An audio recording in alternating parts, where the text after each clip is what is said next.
No 8º dia de guerra, as forças de defesa de Israel anunciam que a contraofensiva na faixa de Gaza será uma invasão por terra, mar e ar. E dizem que mataram o comandante do ataque terrorista de 7 de outubro, o comandante do Hamas na cidade de Khan Yunis, na faixa de Gaza, Bilal al-Qadr. Israel também acusou o Irã de tentar instalar armas na Síria para abrir uma nova frente de combate no sul do Líbano e no norte de Israel. A ONU alerta que toda a população palestina pode ficar sem água e a Organização Mundial da Saúde adverte que remover 2.000 pacientes de hospitais para o sul de Gaza será uma pena de morte. Há 2 dias, Israel mandou todos os civis saírem do norte da faixa de Gaza. Centenas de israelenses se concentraram diante do Ministério da Defesa em Tel Aviv para pedir a libertação dos reféns, cerca de 150, antes de uma operação militar que coloque suas vidas em risco. Em conversa com o presidente da Autoridade Nacional Palestina, Mahmoud Abbas, o presidente dos Estados Unidos, Joe Biden, condenou o terrorismo do Hamas e defendeu o direito de autodeterminação do povo palestino. Defendeu a necessidade de um acordo de paz que crie um país para os palestinos. Em conversa com o secretário de Estado norte-americano Antony Blinken, o ministro do Exterior chinês Wang Yi pediu que os Estados Unidos tenham um papel construtivo e responsável, colocando na mesa a questão de um acordo político assim que possível. Ao ministro do Exterior saudita Faisal Ben Farhan, o chanceler chinês criticou Israel, dizendo que o Estado judaico está indo além da autodefesa e partindo para uma punição coletiva dos palestinos. Os Estados Unidos enviaram um segundo grupo naval, agora liderado pelo porta-aviões Dwight Eisenhower, para o leste do mar Mediterrâneo, e podem enviar fuzileiros navais, mas esse grupo naval só deve chegar em 10 dias. O maior porta-aviões do mundo, o Gerald Ford, já está perto da costa de Israel. O objetivo dos militares norte-americanos não é entrar em combate, é servir como força de dissuasão para evitar uma ampliação da guerra. O Irã advertiu que seus aliados regionais, inclusive o Hezbollah, a milícia fundamentalista xiita libanesa, podem intervir diante do que chamou de crimes de guerra e genocídio se houver uma grande escalada da violência com a invasão terrestre de Gaza. O Irã mandou um recado direto a Israel, noticiou o jornal The Jerusalem Post. O ministro do Exterior iraniano, Hossein Amir Abdollahian, se encontrou em Doha, no Catar, com o líder político do Hamas, Ismail Haniyeh, que foi primeiro-ministro palestino depois da vitória do Hamas nas eleições de 25 de janeiro de 2006. Foi o primeiro encontro entre representantes da cúpula do Hamas e do Irã desde o início da guerra. O líder palestino declarou que os dois vão continuar cooperando para atingir os objetivos do grupo. Tanto o Irã quanto o Hamas querem destruir Israel.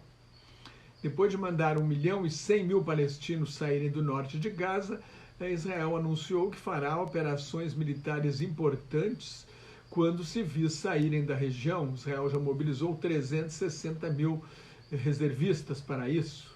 É verdadeiramente importante que os habitantes de Gaza saibam que estamos sendo muito generosos com o tempo, teve a cara de pau de declarar o porta-voz militar de Israel, tenente-coronel Jonathan Conricus.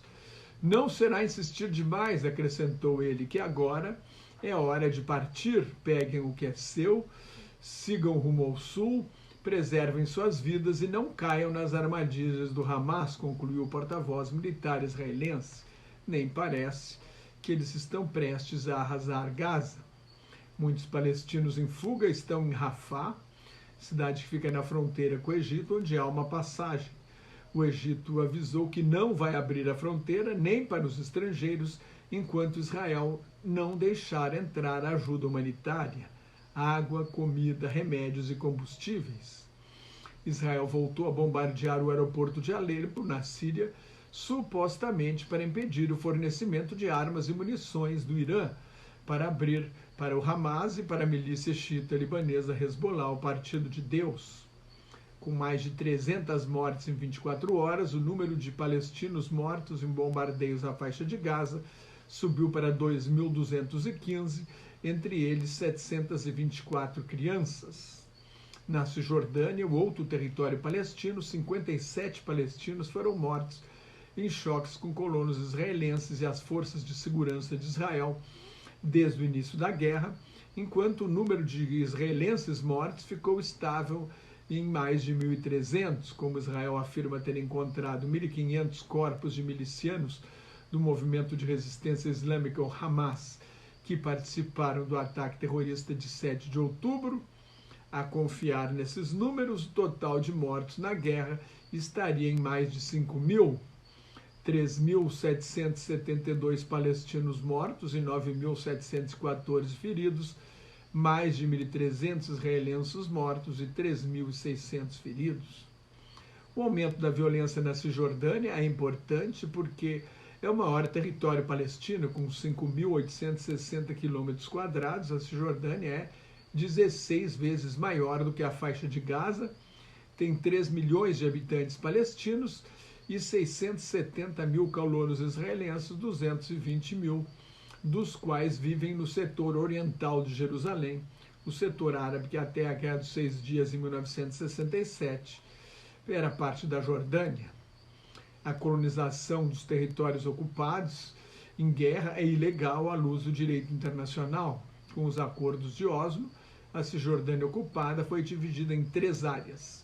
18% do território estão sob controle total da Autoridade Nacional Palestina, presidida por Mahmoud Abbas, o líder da Organização para a Libertação da Palestina.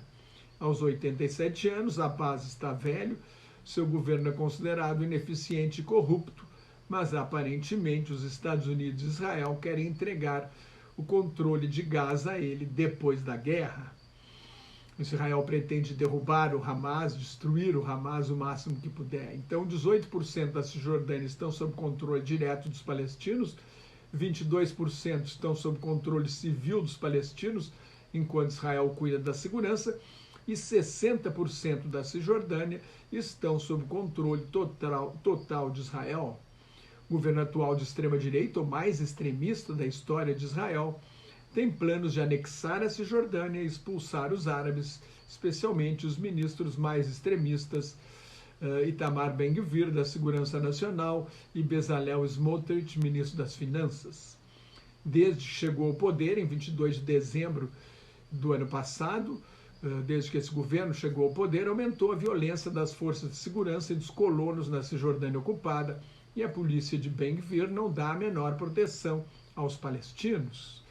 Esta foi uma das razões invocadas pelo Hamas, a violência na Cisjordânia, para justificar o ataque terrorista ao lado do cerco de Gaza há 16 anos, das incursões da polícia na esplanada das mesquitas, em Jerusalém, o terceiro lugar mais sagrado do islamismo, depois das cidades de Meca e Medina, na Arábia Saudita.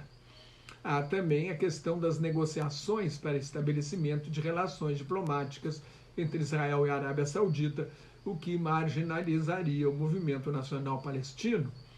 Os países árabes não reconheciam Israel por causa da questão palestina. O movimento nacional palestino tinha, assim, a expectativa de que a criação de um país para os palestinos fosse uma exigência dos países árabes para reconhecer Israel. A Arábia Saudita suspendeu as negociações e declarou ser a favor de um acordo de paz com a criação de um Estado nacional palestino. Os Estados Unidos também defendem essa ideia, Joe Biden falou isso, eu citei há pouco. Uma análise dos vídeos de propaganda do Hamas nos últimos 2 anos, feita pela televisão norte-americana CNN, revelou meses de treinamento para o ataque, inclusive em 6 locais de Gaza. Há um vídeo que mostra, de um ano atrás, que mostra milicianos treinando decolagem, aterrissagem e ataques com parapente. Isso mostra o tamanho do fracasso dos serviços secretos de Israel. O primeiro dever da inteligência hoje é investigar as fontes abertas de informação, especialmente na internet.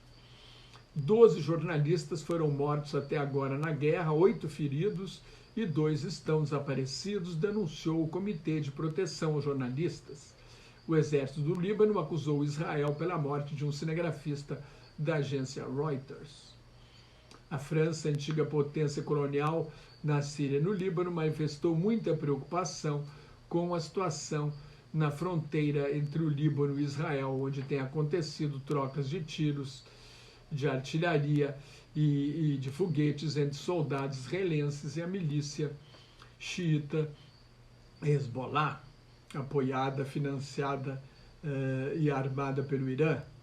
Paris fez um apelo ao Hezbollah para ficar fora do conflito. A milícia xiita diz que um miliciano do grupo e 2 civis libaneses das fazendas Shebaa foram mortos por um ataque de Israel no sábado.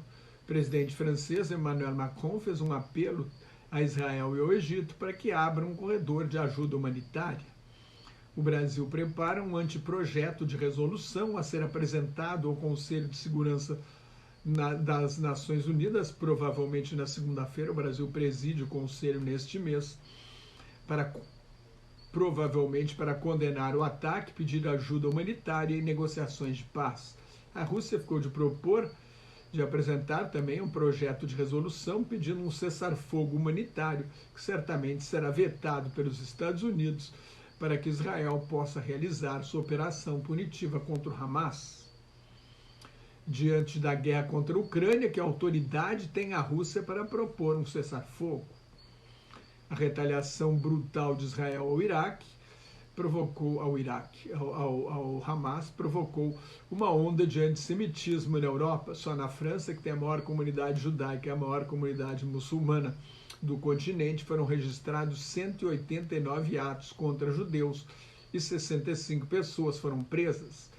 10 mil soldados e policiais foram convocados para proteger alvos judaicos. O governo francês proibiu manifestações de apoio aos palestinos para tentar evitar distúrbios da ordem pública, mas houve uma manifestação no centro de Paris.